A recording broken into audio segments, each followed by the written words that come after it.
Motion, equation of motion कितने हैं? Equation of motion, पहला इक्वेशन ऑफ मोशन हो जाएगा हमारा कौन सी? v equal to u plus a t. इसका दूसरा नाम वेलोसिटी टाइम इक्वेशन, जहां अपना v हमारा क्या है? Final velocity, u initial velocity, a acceleration, t time duration. ठीक है, हमेशा ये a का मान क्या रहेगा? कभी एक इक्वेशन यूज हो रहा है जीरो कांस्टेंट, a का मान जीरो नहीं होगा, a का मान कांस्टेंट रहेगा। तो पहला इक्वेशन से आप तीन इक्वेशन नया बना सकते हो, v minus u equal to a t, ये सब आप आराम से सॉल्व। सेकेंड इक्वेशन हमारा कौन सी है? s बराबर u plus half A T square, जहाँ s हमारा displacement, u initial velocity, t time duration between the u and v, a acceleration और t हमारा फिर वही टाइम है। थर्ड इक्वेशन जिसको आप वेलोसिटी डिस्प्लेसमेंट इक्वेशन भी कहते हैं, जो कि हो गया v square equal to u square plus 2as। ठीक है, अब यही अगर ऑब्जेक्ट जहाँ जहाँ हमारा, अगर मान लो ये मोशन हमारे किसके कारण हो? ग्रेविटी के कारण, तो जहाँ हम a लिख रहे हैं उसके स्थान पर आप क्या लिखेंगे? g।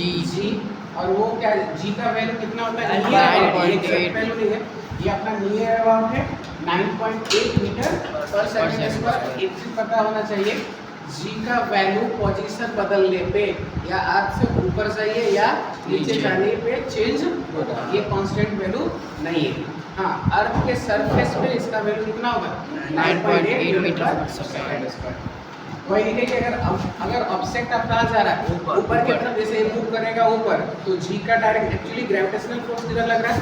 नीचे की तरफ। ग्रेविटेशनल फोर्स नीचे की तरफ लग रहा है, तो g का डायरेक्शन किधर हो जाएगा? नेट फोर्स इधर, एक्सलेशन उधर ही, तो नेट फोर्स किधर जाता है? नीचे, डाउनवर्ड। इसलिए g का वैल्यू क्या हो जाएगा? नेगेटिव। अब जब ऑब्जेक्ट मान लीजिए आपने ऊपर से नीचे की तरफ उसको थ्रो किया, तो मोशन भी किधर हो रहा है? नीचे, मतलब नेट फोर्स भी किधर लग रहा है? नीचे। और तो फिर g का मान इस केस में हमको क्या लेना पड़ेगा? पॉजिटिव, क्योंकि एक्सेलरेशन हमारा वेक्टर क्वांटिटी है। हाँ, यहाँ ये एक्सेलरेशन थोड़ा ग्रेविटी के कारण आ गया, मतलब अर्थ की ग्रेविटेशनल फोर्स के कारण आया, इसलिए यहाँ a के स्थान पर हमने क्या लिख दिया है? g। क्लियर है, इसमें कोई दिक्कत? ऊपर जाएगा तो नेगेटिव, नीचे आएगा तो पॉजिटिव। ये ऊपर और नीचे के केस केवल याद रखने के लिए, एक्चुअली ग्रेविटेशन के कारण ये नेगेटिव और पॉजिटिव नेट फोर्स के कारण, इसमें कोई दिक्कत नहीं। तो अपना पहला इक्वेशन अब क्या बन जाएगा? अगर फर्स्ट इक्वेशन को फिर से लिखें अकॉर्डिंग टू g के रूप में, तो v बराबर हो जाएगा u plus G T, v बराबर u प्लस जी टी। कब लगेगा ये इक्वेशन? कब लगेगा ये इक्वेशन? ऑब्जेक्ट प्लस लिखे, मतलब ऑब्जेक्ट नीचे जा रहा है या ऊपर जा रहा है? नीचे जा रहा है। अगर ये ऊपर जाता रहता तो क्या लिखते? माइनस, इसलिए यहाँ पर प्लस माइनस दोनों लिख दे। अब आपको समझ में आ रहा है कि ऑब्जेक्ट नीचे जाएगा तो प्लस प्लस लोगे और ऑब्जेक्ट ऊपर जाएगा तो माइनस।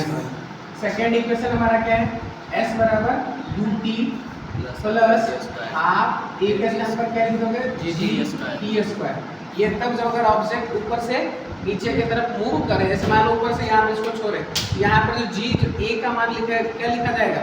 g के रूप में, और वो पॉजिटिव वैल्यू दिखाया जाएगा। और यही अगर हम ऊपर की तरफ इसको थ्रो करते हैं तो g का मान क्या हो जाएगा? नेगेटिव। यहाँ पर भी हम प्लस, अब ये प्लस माइनस का इससे यूज करना है, आपको पता है। v last equation v square equal to u square plus 2g। अब यहाँ पर हम लोग थोड़ा देखो, जो हॉरिजॉन्टल है उसके लिए s लिखे, वर्टिकल के लिए थोड़ा सा h लिख दिया जाता है। हाइट, क्योंकि वर्टिकल में हाइट आ रहा है ना, तो वहाँ पर उसको आप क्या लिख दोगे? h। फिर से वही कहानी, अगर डाउनवर्ड जाएगा तो प्लस g, अपवर्ड आएगा तो माइनस g। ऐसा अब इस तीन इक्वेशन में कोई दिक्कत नहीं तो बता नहीं, तो लिख लीजिए।